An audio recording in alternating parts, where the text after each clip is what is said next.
Now that I was a champion skier, I was feeling a lot more confident about the upcoming ski competition. But don't worry, there are many more twists and turns to come. Next. Can I stop you for a second? How did you become a champion skier after going down a hill once? It takes years to learn how to ski well. What's so complicated? Gravity does most of the work. Yeah, Barack, skiing is a lot like skydiving. As long as you survive, you did it perfectly. Well said, Joe. Let's move on to the morning after my night skiing with Hillary. Hello friend passengers, we are now beginning our descent into Ninoy Aquino International Airport. Please make sure your seatbelts are on and your tray tables are up. But most importantly, make sure you are having fun. Haresh was our pilot this whole time? Well, we should probably take a break from the story for a while. Big Daddy Barack needs no distractions during descents, or he gets terrible motion sickness. Maybe we can pick it back up once we reach our connecting flight to America. Big Daddy? Barack, our layover is 36 hours, and before you ask, I didn't book a hotel. We're just sleeping in the terminal. You've got to be kidding me. You know I'm not much of a jokester. Then we'll continue this story in the terminal. Kinda wish we had a theme song this time around. It'd fit perfectly here.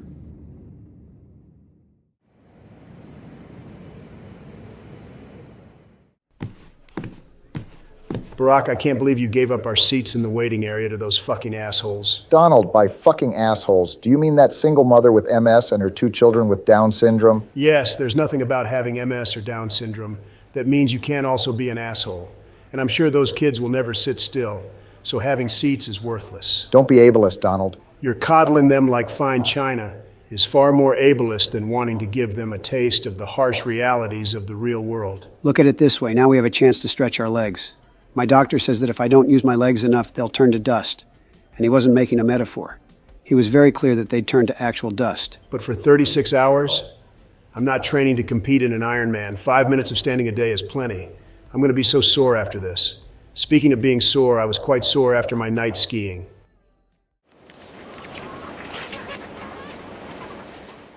Mr. Manager, please.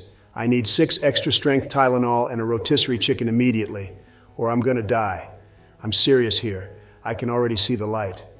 My father is beckoning me from the other side, and that's a troubling sight because I can't imagine he went to the place you want to go to when you die. Mrs. Tubman, wakey, it's time to get up.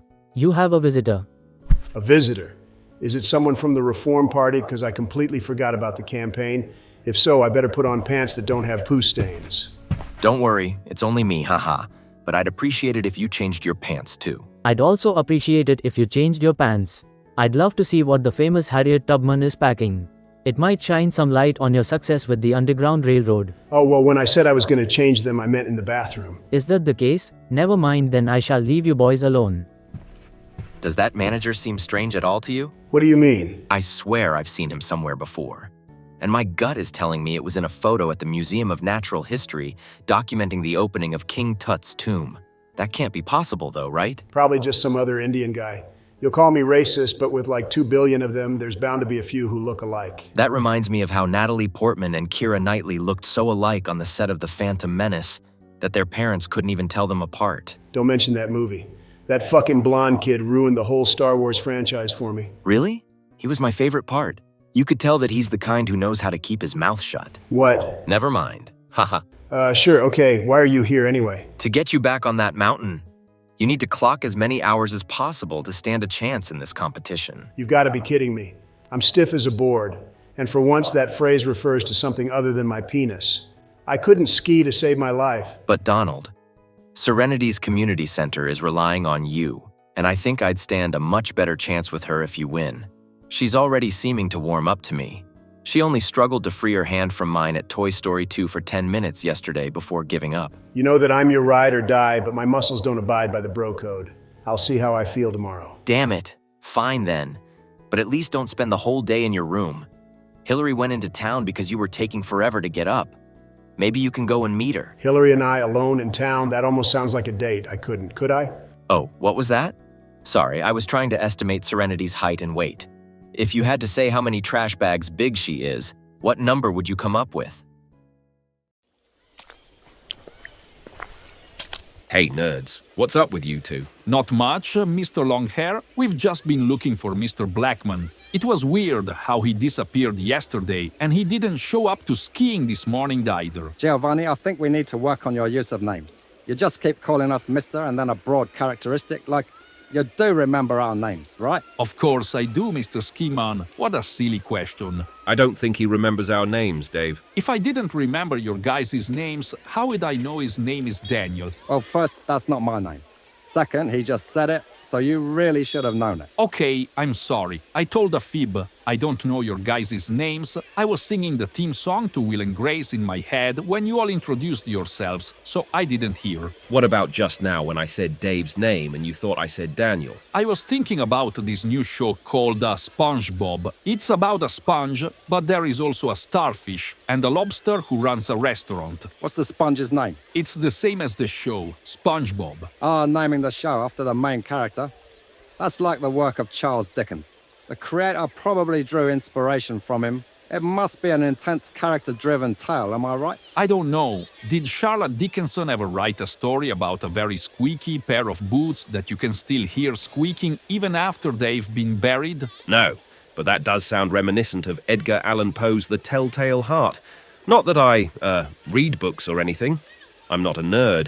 If it isn't a magazine with girls in bikinis, I want nothing to do with it. Ah, Mr. Blackman, it is you. We finally found you. Why did you run away yesterday, and why didn't you go skiing with us this morning? I did like a spinneroo and used my skis like scissors. Oh, that sounds sick as hell. I wish I could have seen it. You could see it later.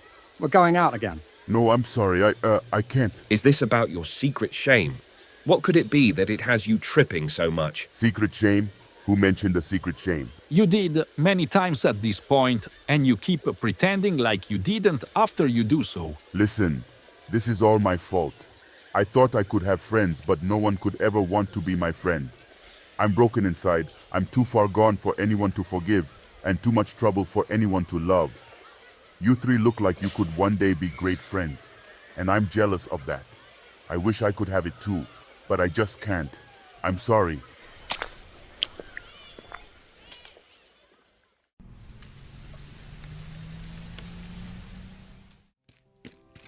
Oh, hey, Hillary, fancy running into you here. It's not like I've been asking all around town for you.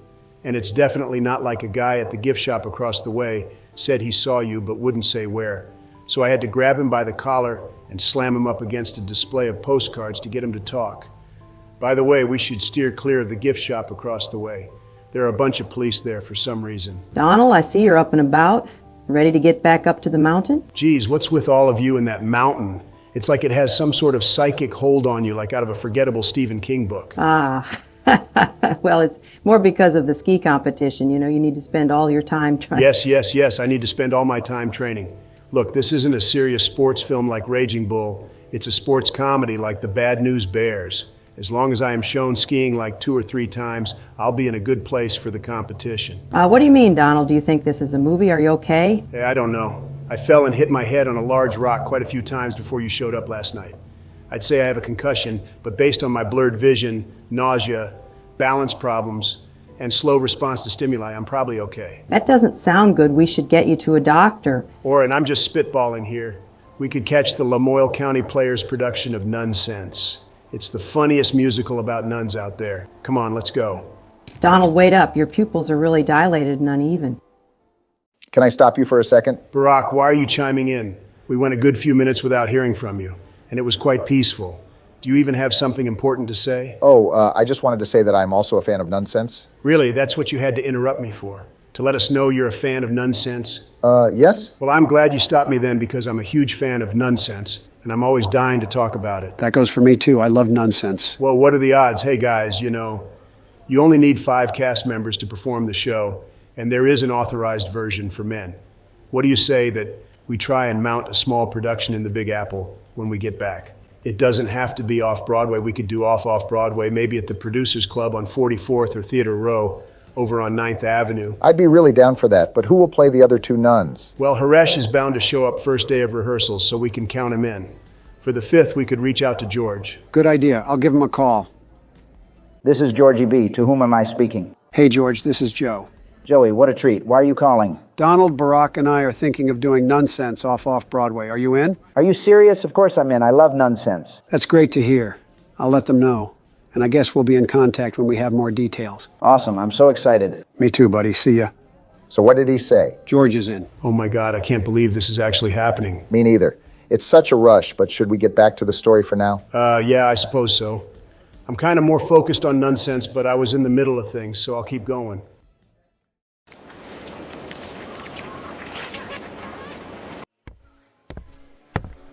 If it isn't Serenity, looks like it's my lucky day. Did you come to ask me to join you for a secluded hike through the mountains? Just let me grab some supplies and I'll be right there. No, Mr. Epstein. I came to see if the First Lady was here. She said she wanted to visit the community center. Ah, well, no dice. I think she's out with Donald, but this handsome guy would gladly go to your community center with you. Oh, well, that's okay. You don't have to. I'll just... Serenity, there's something I want to say. What is it? I know I'm 46 and you're 18, but when our hands touched at Toy Story 2, I felt a spark I never felt before. And there's nothing more I want to do than cut you up and, there's nothing I want to do other than be with you. If you didn't say that thing about cutting me up, that'd almost be touching, but really, I have to go. Please, Serenity, give me a chance. Well, just one chance, maybe.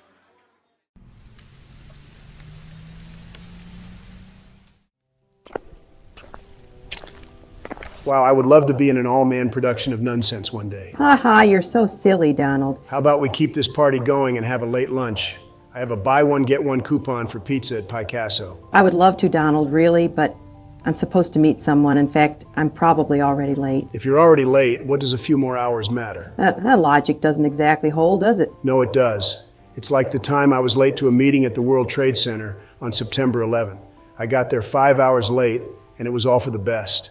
God, it's so wonderful that it's 1999, a time in which the World Trade Center is the greatest building complex in the world, and the date September 11th has no particular significance. What? Exactly. Let's get going. Pizza waits for no man.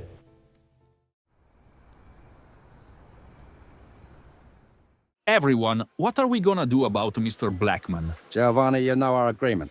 We won't start the conversation until you prove you know all our names. Oh, that is very hard. But okay, you, Mr. Ski Man, I want to say your name starts with a consonant and has a vowel in it somewhere. That is correct, but you have to say my actual name. I do? I will come back to you then. You, Mr. Longhair, your name is very exotic if I remember correctly. Is it Nebuchadnezzar? It is not. Was I close? Not really. Oh dear, this sure is tricky. Dave, I have some fly hotties waiting for me, so maybe we can leave this test for a little later. Okay, but Giovanni has to at least say my name.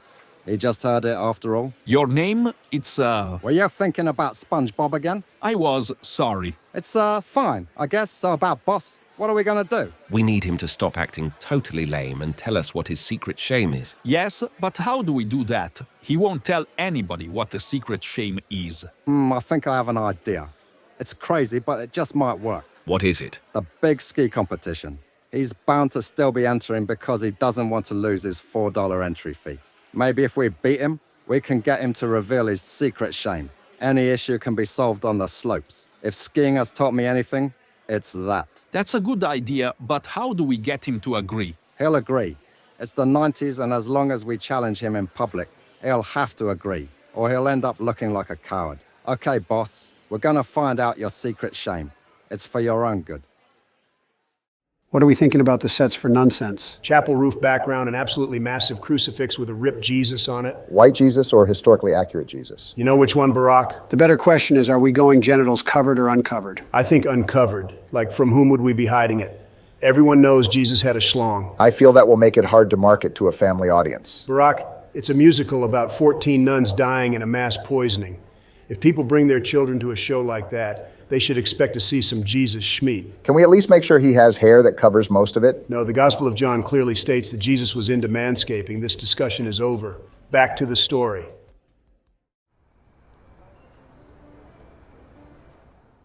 That's when Roy Cohn dared me to kiss him. And I did. It was fine. It wasn't until the premiere of Angels in America that I realized he was gay. I thought he was just a wild partier. So you ever kiss a chick, Hill? Of course I have. I was in the Young Republicans in school. It was initiation. Damn, that sounds hot. They didn't happen to take a picture of it, did they? No, Donald. Well, this has been fun, but I need to get going. I'm incredibly late for my meeting with Serenity at her community center. That's what your meeting was? Yeah, I promised that I would help her, and I will. Even if you lose the ski competition, I'll keep fighting to protect the place where her and her friends can feel safe and happy. Oh, Hill, I know. I know. You don't want me to jinx you, and I do think you can win if you give it the old college try. Just being cautious. You can come to the community center too. I'm sure Serenity would welcome you with open arms. You think? Yeah, you know what? I will come. Lead the way.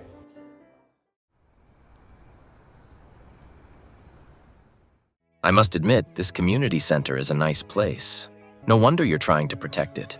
It even has arcade games. It's really important to all the kids in town. I don't know what we'd do without it. Yeah, it has just about everything, doesn't it? But does it have a soundproof janitor's closet? And if it does, can you show me? I love soundproof rooms. Serenity, I'm sorry I'm so late. Madam First Lady, you made it. Oh, hey, Donald. Hillary. What's up, Jeff? So this is the community center, Serenity. Not bad. I mean, compared to my penthouse, it's shit. But for like poor kids or whatever, it's cool. Yeah, pretty cool, Mr. Trump. Thanks for coming. If you're handing out welcomes, I'll take one, Serenity. Ew, it's you. Is ew really the right way to greet the man who offered to show you his bleached butthole? I can show it to you now. It's very white. What are you doing here, chump? I'm here to invite you all to the big party I'm holding the night before the ski competition. I particularly want Serenity to come. I don't think I will. Oh, you will. It's gonna be quite the bash. Dude, no one's coming to your dumb party. I bet you won't even play any cool music. Yes, I will. Blink 182 is going to do a set, and Britney Spears has promised to perform the first measure of Hit Me Baby one more time before she falls into an alcohol-induced coma. Okay, I may stop by for a minute or two. Haha, yes, I thought so. It will be the perfect chance for you to relax before your horrible defeat on the slopes. As if I'm taking you down, Mr. Businessman. I'd like to see you try. Serenity, I'm just circling back to the janitor closet thing. Is that happening? No. Rats. Well, you win some, you lose some, Jeff.